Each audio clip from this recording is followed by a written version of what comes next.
Atlanta. So I pull up to pump 2, he's sitting at pump 1 in his shitty van, and I'm just waiting for him to come over and be like, hey man, where's the money? And so what happens is I tell Chris, I say, stay in the car. You stay in the car, I'm gonna go, I'm gonna pay, we'll be fine, stay in the car. And she's like, no, I wanna go with you, we'll do it together. I'm like, no, you stay in the car. She's like, go in the car.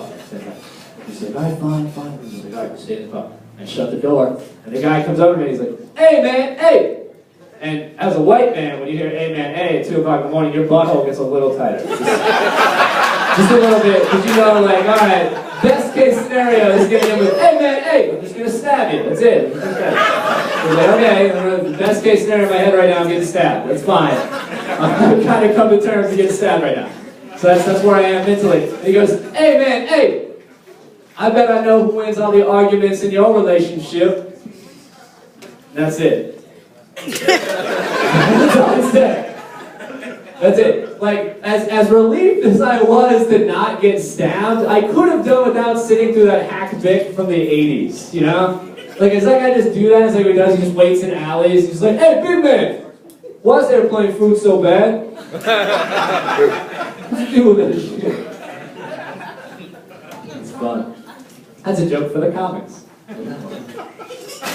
These guys have seen it. You're not all the comics you saw tonight, guys. This was actually a hot show. It was good. I hope it's always this good. It's probably not.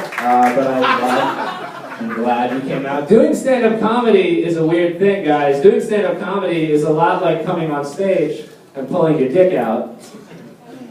The key is you gotta have people who want to see it. And week after week, you guys are those people. That's what I like about you guys. You guys like dick. It's cool. Cool. I just did some shows in Alabama. Birmingham, Alabama is now my official favorite place to do comedy in Alabama. You've been replaced nowhere. Sorry. But have you ever been, you guys have all been to Alabama or been to, you know, around there. And you know, like, you get the stories, you're like, you're going to see some shit in Alabama. Like, you'll see some shit. Have you ever, like, been told that and then just it lived up to it completely? It was like, oh, this is supposed to happen, I heard. Go see this shit. Like, the only way I can, like, convey this to you guys is, like, I'll tell you a little story. Like, if you were driving in Mexico. I'm Jake Head, guys. Yeah, you know, I just wanted to play that card. Like, just once. Just like, you know who I am. Yeah, me neither. I don't know. Don't worry about it. Yeah, what was I? Oh, yeah, the Mexico. So if you're driving in Mexico and you, like, buy a car off a guy for, like, $200, he convinces you, he's like, this is a good car, man. It'll make it there. And you go along. Just go along. And it breaks down, like, 3 or 4 miles later. And you see an eagle on a cactus eating a snake, you'd be like, I get it, I'm supposed to see this in Mexico. It's supposed to happen, I heard. This is what happened to me in Alabama, guys. Pretty much this story, but the Alabama equivalent.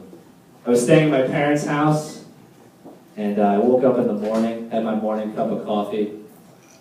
Alabama sunrise, it's lovely. I look out, I see 2 horses eating oats.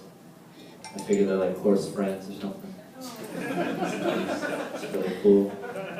And then right next to that, I see a wild boar fucking a bucket.